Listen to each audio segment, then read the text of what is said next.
За залбирал 11-р өдөр Бурхны сайнаж болсон гэсэн. За 2-р хэсгийг цааш үргэлжлүүлье. Библиэд тасралтгүй залбирч 1-р Тесалоник 5:17-р бичлэлээр хэлсэн байдаг. Ингэх боломжтой юу? Ингэж залбирахны арга нь амьсгалын залбирал. Христэд итгэж олон хүн олон зууны турш энэ аргыг хэрэглэж ирсэн. Энэ нь нэг амьсгалаар хэлж болох богино өгүүлбэр эсвэл хэлбэрхэн ишлэлийг сонгож залбирахыг хэлж байгаа юм. Жишээлбэл та надтай хамт байдаг, та намайг ивээдэг, би танд найддаг, би таныг мэдхийг хүсэж байна, би танд хамаарагддаг, танд итгэхэд минь туслаач гэх мэт өгүүлбэр байж болно. Бас Христ байгаа учраас би амьд байна. Та намайг хизээч орхихгүй. Та бол миний бурхан гэх мэтээр Библийн ишлэлүүдийг ч ашиглаж болно. Боломжийн хэрээр эдгээр залбирлыг байнга давтаж зүрх сэтгэлийнхэн гүн хадгал.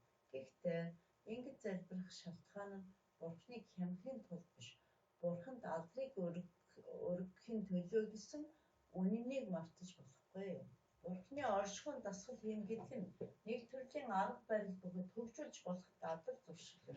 Яг хөгжимчд амархан сайхан хөгжим тоглохын тулд өдөр болгон нотоо давтдаг шиг бид ч гэсэн өдрийн турш өдөр тутмын хаан ажлыг хийхдээ өөр цагтж Бурхныг санахыг хичээж дасгал хийх хэрэгтэй.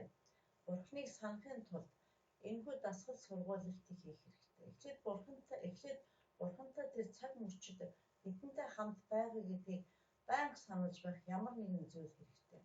Харин цаг хугацаа өнгөрөх тусам Бурхны тухай бодож, бүх зүйлээ Бурхантай ярилцаж, хаанч байсан түүний оршихуйг мэдрэх нь улам энгийн болох болно.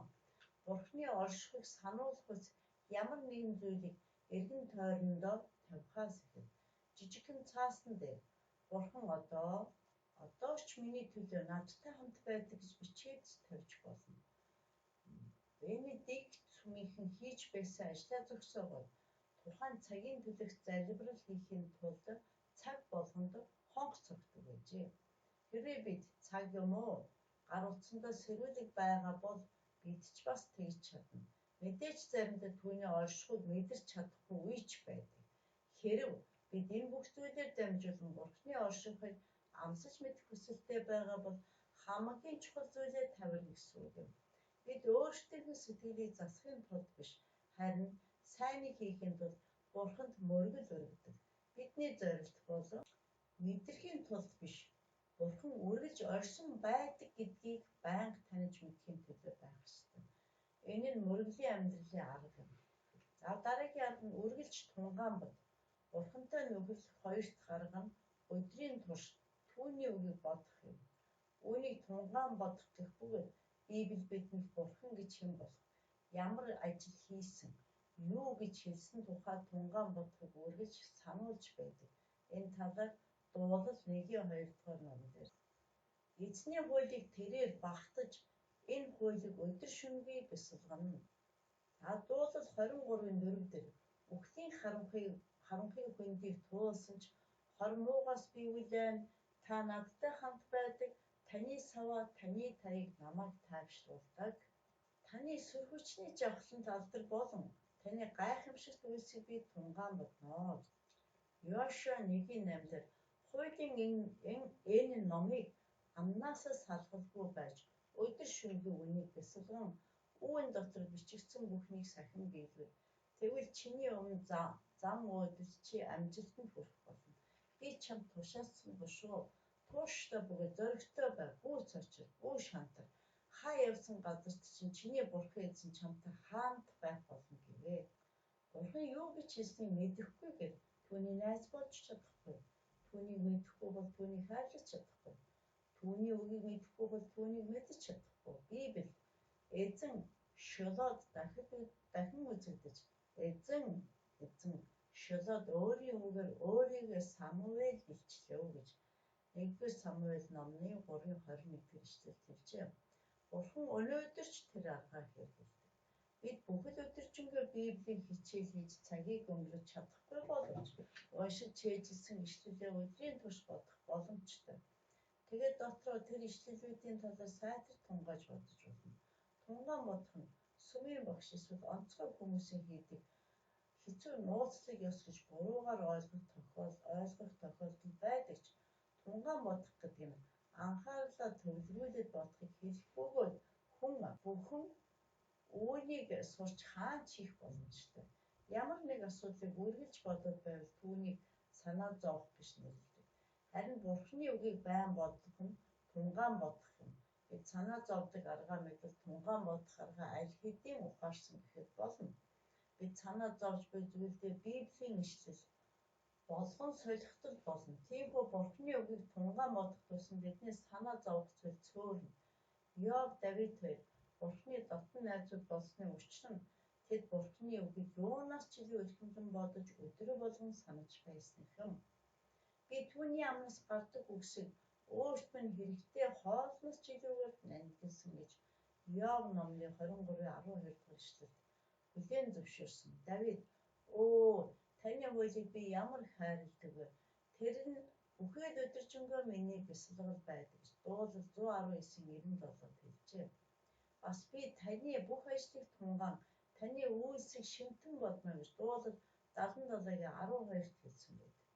Найзууд нууцаар хуваалцдаг. Бид бүхэл өдөржин түүний үгийг бодож чадвал Бурхан өөрийнхөө нууцыг бидэнтэй хуваалцсан.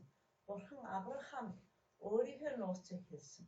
Даниил, Паул дагагчид мөн бусад найз нартаа ч хэлсэн. Энэ талаар Эхлэл 18:17 дээр эзэн би хийх гэж буй юмаа Авраамаас нууна гэж юу гэжээ. Авраам агуу хүчрхэг үндэстэн болж газар дэлхийн бүх үндэстэн түүгээр өрөөгдөх биш үү? Би түүнийг сонгоо авсны учир нь түүний хойноос хүүхдүүд нь болон гэрийнх нь зөв ба шударгыг үлдэж эзний замыг сахихыг тэрээр тэдэнд тушаахын тулд бөгөөд ингэснээр Авраамд айлдснаа эзэн биелүүлж болоё гэвээ. Даниил 2:9-дэр хэрв та нар надад зүйдийг мэдүүлэхгүй бол та нарт зориулсан ганцхан лүндэн би. Учир нь байдал өөрчлөгдөх хүртэл та нар миний өмнө худал үгийг ярихаар тохиролцсон байна. Тиймээс надад зүйдийг ярих тун.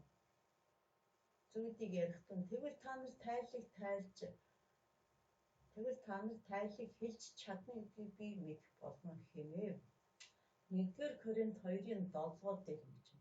Харин бидний алдрын төлөө үеүдээс ч өмнө Бурхан өөрөө урдаас тогтоож нууц дотор нуусан Бурханы мэргэн ухааныг бид ярьдаг.